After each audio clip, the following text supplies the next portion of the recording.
How's it going, everybody, and welcome back to another video. So originally I had a few different ideas I was thinking about going over with you guys this time, but when it came down to it, I wanted to do something that is a little lighthearted, a little fun, and just pretty old school, going through some great books. So I decided for this video to share with you guys my entire Incredible Hulk collection.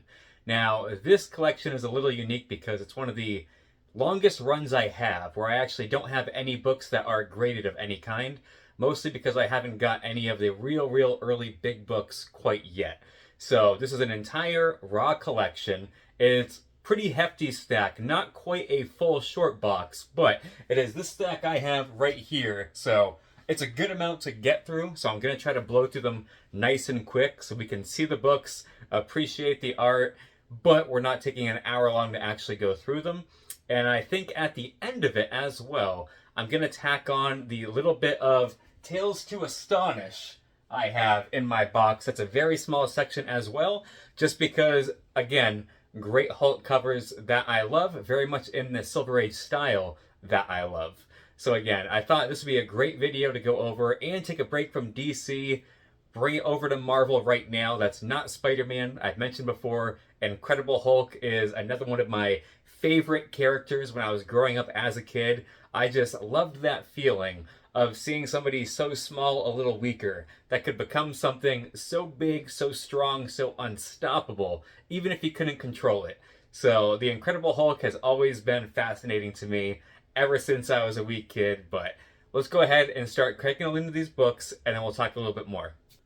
Alright, now before we get into the actual Incredible Hulk title, I have this book, Marvel Fanfare, issue 29, that this is one of my absolute favorite styles that the Hulk is drawn in. This giant mass with all of the detailing and shading of each muscle. He's not exactly ripped, but he's also not just this unshapely mass. It's very much an awesome in-between, because while I love my Hulk massive, I don't want him just this brick, but you also don't want him so ripped he's almost a little too lean, because it's his name. He's the Hulk, he should be imposing. But the red background you have with the green of him right here, the classic purple trunks, this is one of my favorite covers. Again, that's not even part of the initial Incredible Hulk title. So again, we'll start off with that one there. Just a nice little fun one to get us going. And then we are going to start off with King Size Special, issue 2. Again, this one here, not too crazy, nothing too crazy about it, and a nice 25 center. And then going into the actual main title, so these are some of my favorite ones for the main run. Any of that Silver Age to 15 center, like most ones. This one, again, I just love any fighting cover. The two right there, blue background, absolutely phenomenal book, really pops off the page. One of the pricier ones for the classic run, you have issue 105. And again, if we can get it without that glare, so there you go. Just the way they do the neon yellows with the greens of the Hulk. And you have, again, the purple iconic pants right there. One of my absolute favorite books in the Incredible Hulk run. And that's one of the ones, again, that can be a little bit pricier as we get along. Then we have issue 107. Again, I just love when they're taking up the entire page. You have Hulk versus the Mandarin right there. Issue 108, just a beautiful red cover. Anytime you have those opposing colors, red and green, it's always going to pop off the page like that. Continuing that battle with the Mandarin. And I'm going to try to go as we do these so I don't actually fall. So I have a duplicate. I have one more copy of issue 108. And I think this run I have a few different duplicates. So this is another one, issue 109. That is one of my favorite covers. I like the perspective on it. Once again, the artist detailing, the shadow work, the shading on it. I think this is an absolutely phenomenal book. And this is one that I always get confused because the style of it, I keep thinking is more in the 15 to 20 cent era. And it just blows my mind, once again, that such amazing artwork was coming out in the early Silver Age. Absolutely phenomenal book. Keeping up with that red theme, we have issue 110, Umbu the Unliving. And again, in addition to loving the Hulk overall, I think a lot of these books just speak to me because of the battle covers that almost every single one of them has. Then we have the Incredible Hulk issue 112. This is actually a phenomenally high-grade copy I got from Mr. Edwin over on Strictly Comics. They do claim sales, I think, almost every other day, but they also have some pop-up ones. They have some Silver Age whale auctions they do. And Mr. Edwin Price always brings some interesting books that are very much up my alley. And this was a high-grade beauty that he had that I absolutely had to score. When it came in, it was just as beautiful as he said. Then we have issue 114. And once again, we have the Mandarin and the Sandman, which it's amazing seeing now because we think of, or at least I do, think of the Mandarin as an Iron Man villain just because of how I grew up. Seeing how much he was in the Hulk title, along with Sandman. I'll also say that this look of Sandman is probably my least favorite look of his. I very much like when they simplified it down later on. Then we have issue 115, just a beautiful Hulk versus Leader cover. Does not get more classic than those two. I have yet to see the new Brave New World movie that I hear is essentially an Incredible Hulk sequel. Then we have issue 116. Nothing too crazy going on with that one. Issue 117. And as you can see with these ones, I have a lot of these ones I was able to track down pretty much in numerical order. So there's not huge gaps until we get a little bit later into my run. Issue 118. Now we got the 15 center versus the Submariner. I almost said Aquaman right there. Issue 123. And a lot of these ones I was able to get in very nice grade. And that's another one where I actually have two copies. So two beautiful copies of issue 123. Then we have issue 124, The Wrath of the Rhino. I wish he was a little bit more on the cover. But again, the Rhino is one of my favorite early Spidey villains. So anytime the Rhino pops up in Silver Age, I'm always a big fan. Issue 125, we have Hulk versus the Absorbing Man. And again, these books, again, if you're looking for something, some of the early ones are pricier, yes, but you can get a lot of these Hulk books in really good shape for not too much money if you're looking for something fun and affordable compared to a lot of other Marvel runs. All right, issue 126. And again, I wonder if there's a Hulk one that really isn't a battle cover, but so far, nonstop, issue 128, Hulk versus the Avengers. Awesome cover right here where you have him just punching down right through to him. Then we have issue 130 right there. A little bit of Hulk versus Bruce Banner action. And say, trying to fly through, but also without knocking over either of my stack. Issue 132. And again, probably because of the colors of green, but it's amazing how many of his covers utilize red so well. Issue 133, The Demon and the Dictator. And again, let me know, I'm trying this new setup because I had this angle going when I did my Mega Pokemon card collection, and I found it works so much better for having the book take up more of the page without the glare. Because so many people, when showing off the books are either far away, the close-up isn't that great, and I very much want it to be about the books and showcasing them with you guys. So far, I'm liking this view and this setup. Issue 135, Kang the Conqueror, and I love this, as you have the Hulk who, it says Time Storm, but he's literally being crushed by the different years and decades, so just a really cool play on that one. Then this is one that I need a higher grade copy, but this I think I got for essentially free with a bunch of other books, but 142, and don't quote me, but I think this could be... I forget the significance. It says Valkyrie is back, but I thought this was the first appearance of Valkyrie. So if somebody in the comments recognizes this book, and let me know exactly the significance, but I was pretty sure there was something, unless I'm completely way off and I'm thinking of a different book. And then we have, oh, this one feels, there's two stuck to it. There we go. I was like, that felt a little thicker right there. That's not giant size. Issue 143, a nice Doctor Doom Hulk cover right there. Always holding up all that rubble. And then, these books, issue 147, originally for any run, Spider-Man, Hulk, what have you, I was not a fan of these picture frame covers. I'm sure I've said in other videos. They have since won me over, and now They finally got me. There was something about it where I first got into collecting, I did not like how much of the page they took up. That could have been better used for more artwork. Since then, I appreciate how much it frames what they do have going on, and I very much have come around to them. Almost the same exact yellow as I have for my binder right here, which will work great for this blue background. Here we have 154, Incredible Small Hulk. And again, just the fun that they had with all of these books back then. Yeah, as a little kid seeing some of these and then some of the action figures that they based off of them, you couldn't not love it. Issue 157, The Rage of the Rhino. Looks like we're about halfway through, trying to chug along. Issue 159, beautiful Hulk versus Abomination cover right there. Still rocking that picture frame. And then dipping out of that, we have issue 166. And again, I can't fathom, I know the Hulk is known for his anger, but I'm surprised the amount that our battle covers, that there's not one where they just took a little artistic liberty or anything and had him not fighting, but issue 176. This is going to be a pain I'll put back in the short box as well. 177, Hulk versus Warlock. And then keeping up with that, we have Hulk 178. A little bit more going on between the two now. Then we have issue 183, Hulk versus the Living Dynamo.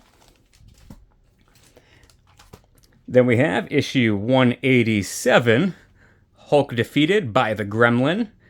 Which almost reminds me of, there's a Justice League or Justice League Unlimited episode where this kid, well, I say kid, but he's giving the image of a kid, where he's pretty much essentially creating an own town with his mind so he can relive kind of the glory years through his comic books. And he looked very much like that in his actual true form, which, speaking of, here's a better look. Here we have issue 188. This is one that every time I see it, I have a hard time not buying it again just because I really, really love this cover. Just the creepiness and the detailing of it. Then we have issue 189. There we go. And I'm trying to blow through this in addition to being fast, but trying not to stutter so I don't have to go through nearly as much in the editing process. Incredible Hulk issue 190. Anytime you get some rainbow action or rainbow bridge action, it just always makes the covers pop that much more. Then we have, I believe, let's see, yep, right there, just double checking, a Bernie Wrightson classic with issue 197, this beautiful Hulk versus Man-Thing, and you have the collector in the background. So again, Wrightson, who very much is horror-oriented anyway, lends himself extremely well to both the Hulk and the Man-Thing. Then we have issue 199, Hulk, and actually, it could be wrong. Maybe this is, from what I've seen, the first cover I have with Doc Samson on it now. So there we have it, which my uncle had a book that we'll get to. I think it was in the Amazing Spider-Man run between those two that I always loved because he had it hanging up on the wall as a kid. Issue 202, beautiful blue 25 center right there. Then we have issue 204, Kronos, Master of Time. And it is amazing how many they have kept up with that battle theme. Issue 207. Now we're getting a little bit of Doctor Strange action coming in the title with him, along with a few others. Then we have issue 210. Well, there we go. Another one where we got duplicate. There we go. Issue 213. This is another one where just the style of it, I very much like how the Hulk is drawn.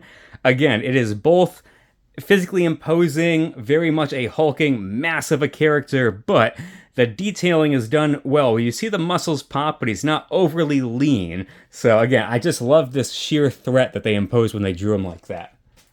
Then we have issue 216. Again, nothing too crazy going on here. Then we have issue 219. No Man is an Island. Then we have issue 220. And again, just love how much the Hulk takes up of the page on that cover. Got to be careful because my other stack looks like it's falling. So issue 223, just another random issue in the run that is, again, one of my favorites. Every time I see it, I have to stop. Both because you have Bruce Banner in his form with the Hulk looming behind him, but once again, I absolutely love how the artwork is done for both Bruce Banner and the Hulk on here. Almost reminds me a little bit of the old actual Hulk show that they had that my mother loved, so of course I would watch it too and became a huge fan. Really, really, really love this cover right here. Doesn't always have to be the keys, just appreciate every book you have. Issue 224. Another Hulk versus Leader action going on right there. And this book, issue 234, I forget, it's going to bug me now. I forget if this has something going on or if it's one of the ones later. I cannot remember, so again, anybody in the comics that knows for sure, let me know. If not, and I do get to the book I'm thinking of, I know I'll 100% remember it when I get to that book if that was not it. Then we have issue 258. Again, and the same reason why I like some books, why actually I like this one for the opposite. That white background just makes it so the characters are the focus, they don't get lost, and with how many characters you have, that actually works extremely well for that book. Then I have issue 282, which I believe, I don't know if it's the first meeting or the first team-up between Hulk and She-Hulk. I believe is this book right here, so significance of 282. Now this next book right here, Incredible Hulk 314. This book, as far as I know, doesn't really have any real significance, but this is one that will never leave my personal collection, because this is a book I told myself as an adult I would track down. As a kid, I don't know if it was Marvel Legends. I know it was definitely a brand of Marvel of some way, obviously, but they did action figures when I was a really, really young kid that came with a copy of a comic book. And the character and the little bit of diorama he came with, or a little bit of scenery, was very much based off of the cover of the issue of that book. And I had one of my favorite Incredible Hulk action figures that came with a copy of this comic right here.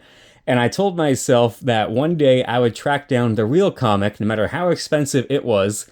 Lucky for me, this comic still is not really worth anything. It's just one that they happen to package in there, but this is one of my favorite books in my collection, just because of what it meant to me as a kid, that issue. And I believe he wasn't even fighting these characters. It's been a while since I read it, but I'm pretty sure that he was hallucinating most of the battle with all of these characters. And it wasn't actually real, it was all in his head. But this book, in addition to the artwork, I love how he's drawn, has a very special place in my heart, and I'll never get rid of this book. That's very much the same thing with the first solo Wolverine. Now that I say, I can't remember the issue title off the top of my head, but same thing where that came with one of my favorite Wolverine action figures, so I will never get rid of my copy of that. But here we have issue 330, and this is another one where I'm having a hard time remembering specifically, but this is either Todd McFarlane's first work on Hulk or just Todd McFarlane's first work on Marvel in general. So off the top of my head, I can't remember exactly which one, but it definitely has some Todd McFarlane first significance on it. Then we have issue 334. Once again, nothing too crazy for me, just another battle cover that we have going on. I think it might be the first appearance of this character, but I cannot remember his name. Nobody crazy significant, but it's a nice little fun fact. Then we have issue 341. Now we're getting into that Todd McFarlane era that he did of the Hulk, and love or hate how he drew the Hulk, but his style is very much so specific that you cannot mistake him for anybody else. In addition to implementing, now we have the Green Hulk on there. Then we have issue 342. And again, seeing how drastic a style his is when he took the leader under his hand also. Just absolutely awesome. I love this era of books. Anytime Todd McFarlane comes in, like I said, you love him or you hate him. I happen to love him on most things. 343. Again, just absolutely beautiful. The detailing, the line work. Not everybody's cup of tea on the style with that line work, but it absolutely gets me. And now my next couple ones are favorites. We have 344. This one is really, really hard to get in high grade because of that very, very black spine on most of it, but absolutely incredible. Very much Amazing Spider-Man 301, 300-ish, where your main character is coming out through a circle of sorts, in this case the moon. Beautiful book. Now, probably my absolute favorite, so I don't have a 340. I had a 340, but I sold it and I'm trying to get a better copy. So while 340 everybody knows as the Todd McFarlane Hulk book, I really, really love 345 that I do not believe gets talked about enough. This cover is absolutely phenomenal. Between the dark purple choice of the entire book, I have mentioned before, I love anytime a character messes with and busts through his own trade dress, very much like he is here. The entire page is the Hulk. So once again, 340 is great and I recognize, but I think 345 deserves way, way more love than it actually gets. Absolutely phenomenal book.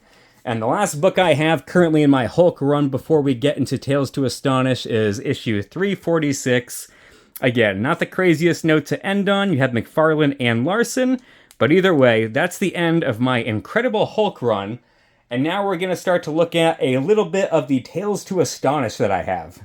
Alright, and first up is probably the only one where a Hulk is not a huge part of the cover, but we have Tales to Astonish 84, and for anybody that does not know, this is where Submariner and Hulk were not carrying their own titles, so they combined the two into one run to try to give it a little bit more star staying power to carry it on, before they would both later get bumped back into their own solo issues.